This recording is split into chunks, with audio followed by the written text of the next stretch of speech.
What's going on, everyone? Harris Rubenstein here for NBA Now. We are creeping closer and closer to the 2019 NBA playoffs, so we figured we'd update you guys on the playoff picture in both conferences, but let's check out the standings first. The Bucks, the Raptors, the Pacers, the 76ers, and the Celtics making up your top 5 seeds in the East. Into our bubble teams, the Pistons, the Net, the Heat, the Magic, and the Hornets. Watch out for the Pistons, have won 8 of their last 10. And then into the crapper of the Eastern Conference, the Wizards, the Hawks, the Bulls, the Cavs, and the New York Knicks, who, as of last week, were officially eliminated from playoff contention. Let's go to the West. The Warriors, the Nuggets, the Rockets. Yes, the Rockets sitting there at the 3 seed, then the Thunder and the Blazers behind them. By the way, remember last year where the middle of the West was only separated by about 1 or 2 games? Well, the same thing has happened again this year. The 3 seed and the 8 seed are separated by 2 games in the standings. The Jazz, the Spurs, the Clippers, the Kings, and the Timberwolves making up your bubble teams and possible teams who could miss out.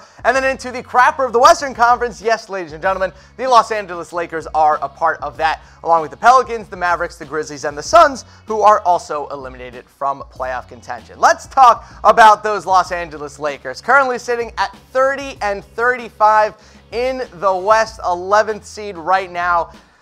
Look, there are so many different angles that you can attack this Lakers roster at. You can attack LeBron for maybe not being entirely focused on basketball. You can blame the young guys for not progressing well enough. You can blame the front office for signing what had to be the worst roster in the NBA to surround LeBron James with. But here's the most important thing. The Lakers are not going to make the playoffs this year, in a year where the Clippers, who traded away their best player, are going to make the playoffs. The Spurs, who also traded away their best player at the start of the season, they are also going to make the playoffs. And the Kings are actually in a better spot to make the playoffs than the Lakers right now. And they've been one of the worst teams in the NBA for about a decade plus. So this is an unacceptable season by the Lakers, especially wasting one of the last prime seasons of LeBron James' career. So I want to know from you guys, who do you blame for the Lakers' struggles this season? Personally, this is an easy one. I've slammed them all year long, and I will remain consistent. I am pointing the finger at Rob Pelinka and Magic Johnson. It is entirely their fault that this has gone down. Injuries suck, but you want to know what you can do to make up for injuries? Sign good players, which the Lakers did not. You want to know how to make up for an injury to LeBron James? Don't sign Lance Stevenson, Michael Beasley, JaVale McGee, and Rajon Rondo to back him up. Bad idea, not what you're looking for. But this will end up being one of the most fun reboot projects of the summer. So there's only one place that you're going to get all of your best Lakers coverage. Go to chatsports.com/Lakers. Go subscribe to our No Lakers YouTube channel. We'll have all the news, the rumors, everything around free agency, and of course the draft. If they trade Anthony Davis, or trade for Anthony Davis, I should say, you will be the first to know as long as you subscribe to our new Lakers YouTube channel. Let's talk about the 10 seed, the Minnesota Timberwolves. Look, they've really turned it on here over the past couple of weeks, or especially Karl-Anthony Towns. Here's the only problem. Andrew Wiggins has been awful since the All-Star break and has really hurt their playoff chances. They now sit at 30-35 with only a 1% chance to make the playoffs. We are going to put them in the out category. Let's go to a team that is still in the hunt, and that is the Sacramento Kings. Still only a 3% chance at the playoffs, but a 3% chance nonetheless. They have gone on a really unfortunate losing streak over the past couple of weeks. Look, they try harder than almost any team in the NBA. The effort that they show on a night-in, night-out basis really is impressive for a young team. The talent just isn't quite there yet. They are just going to miss out on the postseason. So, sorry, Sacramento Kings fans.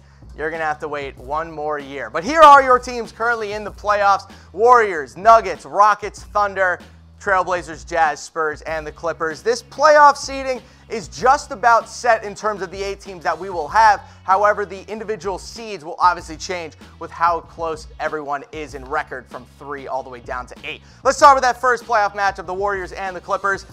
I'm not as worried about as other people are about the Golden State Warriors. To me, this is just like what we saw last year with the Warriors. There's about 20 games left in the regular season. They've stopped trying. It's very clear. Kevin Durant, Draymond Green, they clearly don't give a crap about the regular season anymore. And honestly, I don't really blame them. This is now their 5th straight year making a title run. they really don't need to care about the regular season anymore. They've already proven they can win a title from the 1 seed or the 2 seed. It doesn't really matter to them. So is there a little bit of concern with the Warriors? Maybe. Are we so sure they're going to win? They're still going to win the NBA title. If you want to make some easy money, go put some money down on the BetDSI title odds there at -300. Let's talk about the Clippers, the team they will face in the first round as of right now. I am incredibly impressed by how this team has been able to keep things together since they traded Tobias Harris. Shai Gilgeous-Alexander has been able to get out of a recent shooting slump. Landry Shamet's been a very good addition for them coming over from Philadelphia in that trade. So good for the Clippers making the playoffs. And hell, they're still going to lose their draft pick, but I guess making the playoffs for them is that much worth it. Let's go to the number 2 seed here, the Denver Nuggets, who will be playing the San Antonio Spurs. They still have a real shot at the 1 seed. They're only 1 game behind the Golden State Warriors for the number 1 spot in the West. And if you're the Nuggets, you're trying to get out of that 2 seed as fast as you possibly can, especially when you see who's at the 7 seed right now in the San Antonio Spurs. If you're a young team like the Denver Nuggets, the last team that they want to face as a top 3 seed in the West is Greg Popovich and the San Antonio Spurs. If I'm the Nuggets, I am horrified that I have to go up against DeMar DeRozan and LaMarcus Aldridge, 2 very weathered and veteran playoff experienced guys. The Nuggets don't have a lot of playoff experience on their roster. I think this could end up being one of the more interesting playoff matchups we have in the West. Let's talk about the Rockets and the Jazz. We will not, as of right now, be getting our rematch last year of the Thunder and the Jazz. But the more things change, the more they stay the same. And the Houston Rockets have been on fire. And no, I'm not just making a Rocket joke. They have won 6 in a row and 7 of their last 10. James Harden has been his incredible self as he's been all season long. Chris Paul has come back from injury. Clint Capella has come back from injury. And they are firing on all cylinders. The early season issues, they are a thing of the past. The Rockets are here to stay. And they remain, at least in my opinion, the biggest threat to the Warriors in the Western Conference. If they're able to lock down another 3 seed, they could have a very good shot on meeting the Warriors again in the Western Conference Finals. Let's talk about the team they'd be facing in the first round in the Utah Jazz. They've been kind of up and down this season. They very much have had a roller coaster kind of year, but as of right now, that roller coaster is on the upswing. Donovan Mitchell has been incredible over the last week or so, averaging over 30 points per game. I think Utah is going to make some noise in the playoffs this year, but if they have to play Houston, might just be an early exit for Utah. Let's talk about the Thunder and the Trailblazers, starting with Oklahoma City. I'm officially locking it in.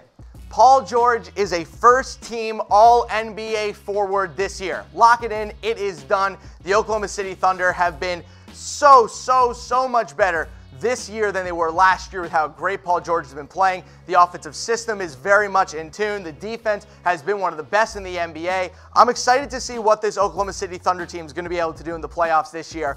This team just has a different feel to it, despite a very similar roster than the ones they had last year. Watch out for the Thunder in the playoffs. And of course, the Portland Trailblazers at the 5 seed, the ever-consistent Portland Trailblazers. For me, this has been, at least in my opinion, the most impressive season for Damian Lillard. Just the way that he's been able to lead the offense night in and night out. He's only missed 1 game all season long. He's been able to match his statistical output from last year while also remaining an emotional leader on the court, but also off the court for Portland. Multiple times there have been opportunities for him to not commit to his franchise and say he wants to go somewhere else.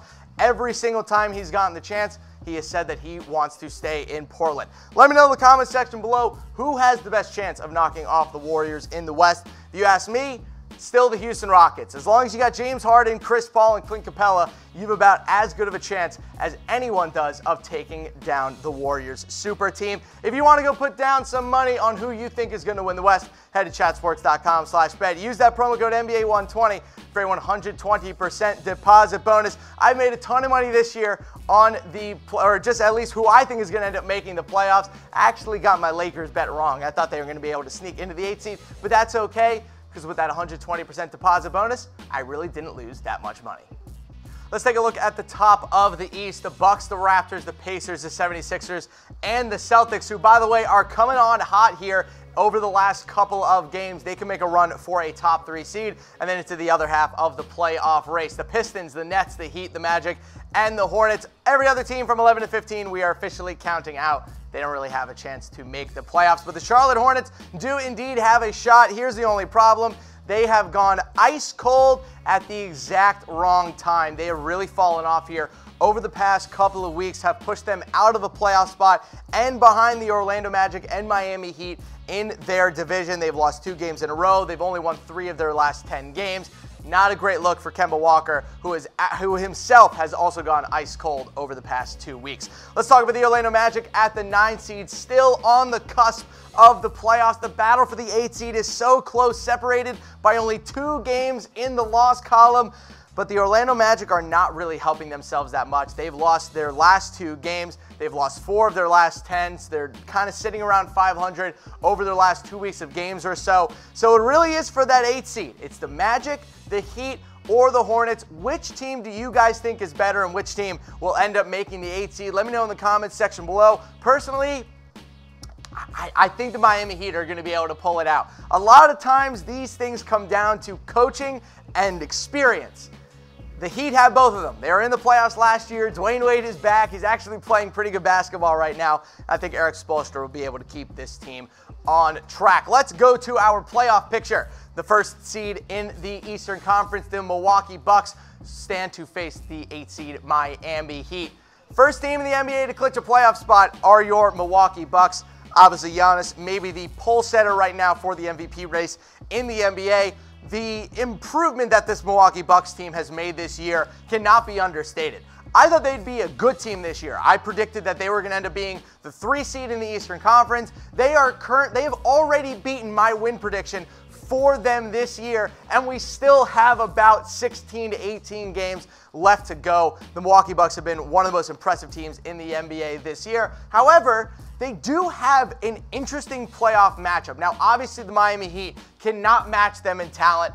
They probably match them in coaching. I'd probably put Erik Spoelstra and Mike Budenholzer on the same plane, but they don't have a Giannis. They don't have a Chris Middleton. They don't have a Brook Lopez. Here's one thing they do have: playoff experience and Dwayne Wade. I don't think the Heat are going to be able to beat the Bucks. Maybe they take a game or 2 on a game-winning shot by Dwayne Wade. How much fun would that end up being? Let's talk about the 2 seed Toronto Raptors. Same old for the Raptors, dominating in the regular season, only to end up with a difficult first-round matchup and also facing a difficult track to the playoffs if things go chalk as they are right now. But the Raptors in general, look, the addition of Marc Gasol has really helped them. It has really tried to launch them into the second half of the year. Again, they've won 7 of their last 10 games. However, they are on a small 2-game losing streak right now. Kawhi Leonard has really ramped things up. They're still doing the whole load management thing with the Raptors, but they have what might be the toughest first-round matchup of any top 3 seed in either conference right now in the Brooklyn Nets. Now, here's the one issue with the Nets. They have been a very average team as of late. But one thing they do have that a lot of other young teams don't in the NBA, they have grit. This team is tough to beat, especially at home in Brooklyn. I don't think they'll beat the Raptors, but if you want a team that's going to give Toronto a run for their money, I think D'Angelo Russell and the Brooklyn Nets are going to be a tough out for Toronto in the first round. Let's go to the 3 seed, taking on the 6 seed. The Pacers still holding on to that 3 seed despite the now long-term absence of Victor Oladipo. Everyone just keeps waiting for them to fall off. But here's the thing. They aren't blowing people out. They aren't dominating in the standings. They're just remaining consistent. They've won 6 of the last 10 games. They're on a 1-game winning streak. They've won 2 of their last 3. So when they're losing games, they don't lose in huge chunks. When they win games, they keep it consistent, and they're able to beat the bad teams that are on their schedule. They haven't been great so far this year against the elite competition of the NBA without Oladipo, but the great thing about playing in the East is that there's only about 4 other good teams, so they've been really able to beat up on the worst teams in the Eastern Conference and stay at that 3 seed. Speaking of beating up on bad teams, break up the Detroit Pistons. They've won 3 games in a row, 8 of their last 10. Blake Griffin is on fire right now for the Pistons, averaging over 30 points a game over his last 5 games, though he did make a very interesting quote that I wanted to point out. When they asked him, Blake, what do you make of the recent success of the Pistons? Are you proud of how this team has turned things around? He looked deadpan into the camera and said, making the 6th seed in the playoffs is nothing to be proud of. We should be ashamed that it took us this long to lock in a playoff spot. Good for you, Blake Griffin. That is called leadership. Kyrie Irving, start taking notes. That's how you hold your team accountable when they are quote-unquote playing well right now. Let's talk about those Celtics, but let's first reference the team. They'll be playing at the 4-5 seed matchup. The Philadelphia 76ers, been able to keep their heads above water without Joel Embiid.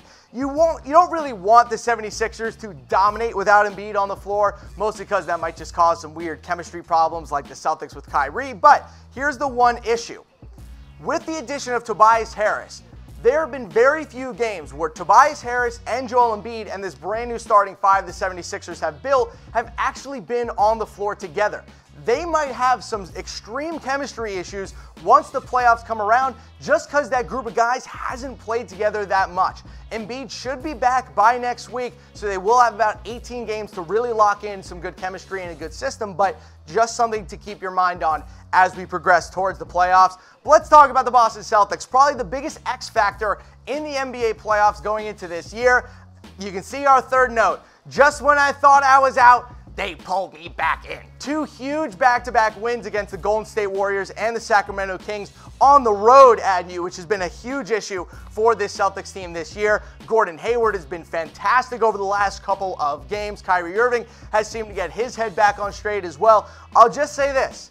Everyone in the locker room after that Golden State Warriors win talked about how they felt that everything was back on track. Even Kyrie Irving, referenced that the plane flight that they had to California really helped their team. So a little kumbaya action for your Boston Celtics has seemed to put them back on track, at least for now. The roller coaster of this season is obviously far from over. Who wins in a playoff series? Type C for the Celtics. Give me a 7 for the 76ers. Again, I don't like calling this a rivalry because the Celtics have really roasted Philadelphia over the past couple of seasons, but I will say this, everything changes this year. Jimmy Butler is here now. Tobias Harris is here now. Gordon Hayward is fully healthy. This Celtics 76ers matchup is going to be one of the more fun first-round matchups, of course, unless one of them ends up at the 3 seed.